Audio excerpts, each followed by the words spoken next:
옆에 봉투가 있는데 한번 열어보시겠어요? 네.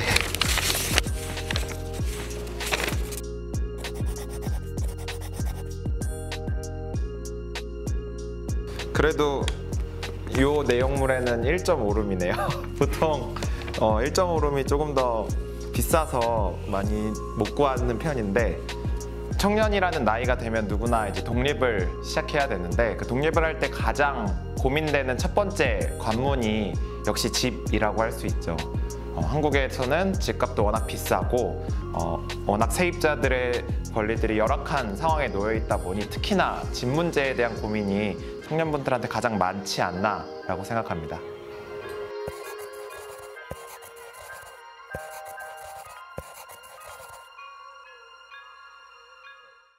안녕하세요. 저는 현재 민달팽이 주택협동조합 그리고 한국사회주택협회에서 활동하고 있는 이한솔이라고 합니다.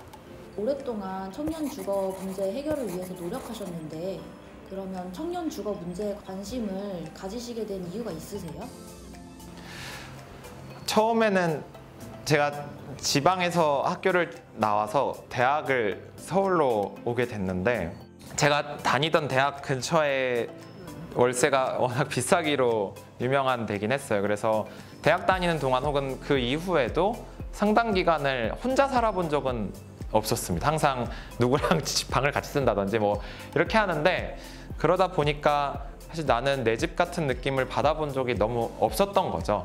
그런 과정에서 마침 주거 문제를 다루자고 하는 동료들이 주변에 많이 있었고, 뭐 주로 주거 정책 관련된 것들을 제안한다든지 혹은 임대차 분쟁이나 여러 가지 상담이 필요할 때 청년분들을 상담하고 교육을 진행하기도 하고, 혹은 협동조합이라고 하는 법인을 기업을 새로 만들어서 이제 사회주택을 직접 공급하면서 대안적 모델을 실험해 보기도 하고, 이런 다양한 활동들을 지금 10년 정도 이어오고 있습니다.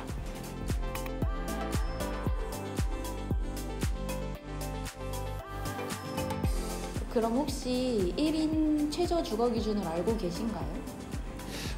정부 기준하고 서울시 기준하고 좀 다르긴 한데 대략 4평 조금 넘는다고 보시면 될 것 같아요. 최저 주거 기준은 말 그대로 인간이 사는 데 있어서 최저선을 의미하는 거고, 좁을 수밖에 없는 공간이죠. 근데 문제는 그런 최저 주거 기준조차 맞추지 못한 집이 많아요. 그래서 좀 안타까운 지점이라고 볼 수 있습니다. 혹시 지옥고에 대해서 아시는 게 있나요? 네, 뭐 지옥고는 반지하, 옥탑방, 고시원 같은 이제 주택으로는 인정하지 않지만 어쨌든 주거의 형태로서 변형돼서 이제 세입자들을 이제 입주할 수 있는 그런 공간들을 의미하는데요. 대부분 불법이거나 아니면 정말 최저주거 기준을 못 맞추는 경우가 거의 대부분이라고 보시면 되고요. 아무래도 다 상상하다시피 옥탑방, 고시원, 반지하 이런 데들이 편할 거라고 생각되진 않잖아요. 실제로도 굉장히 많이 열악하기는 합니다.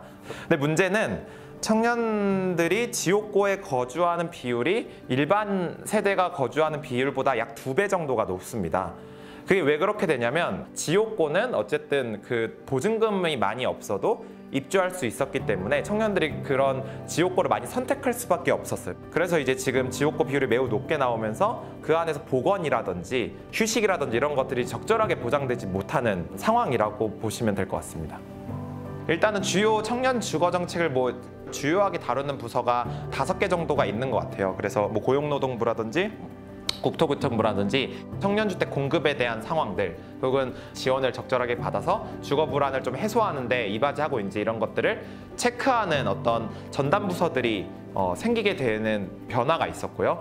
그 다음에 테마형 임대주택이라고 해서 사람들이 관계도 맺고 재밌게 좀 유익하게 집으로서도 다양한 컨텐츠를 좀 누릴 수 있는 형태로 좀 새롭고 재밌는 정책들, 혹은 필요했던 정책들이 어쨌든 8월에 많이 발표가 됐거든요. 내년에는 무주택 청년들이 주거비 부담을 경감하기 위해서 중위소득 60% 이하 청년에 대해서는 월세 바우처를 월 20만 원 1년간 지원하는 제도를 신설토록 하겠습니다. 그럼 이렇게 보강된 정책들이 청년들이 이용하기에 과거보다 좀 편해진 것 같나요? 나아지고는 있는데 저 가야 할 길은 아직은 좀 멀다고 보는 입장이에요. 사실 제가 그 정부 청조위에서 정책을 다루기 전에 서울시에서 그 주거 정책들을 청년분들이랑 많이 만들어 왔었거든요. 어쨌든 이때 정말 일자리 잃어서 좀 막막했었는데 월세 지원 사업이 그래도 서포트를 해주니까 다음 일자리나 다음 일상을 좀 상상할 수 있었다라는 이야기들 정말 많이 들었거든요. 그런 데 있어서 좀 청년 주거 정책이 그래도 조금 더 편하게 할 수 있는 지원 서비스가 이제 조금씩 갖춰지고 있습니다. 그래서 혼자 하기 어려우시면 저희가 이용할 수 있는 프로그램들을 좀 이용하셔서 그래도 조금 어려운 점을 좀 해결해 주시면 훨씬 더 편해지지 않을까라고는 기대해 보셔도 좋을 것 같습니다.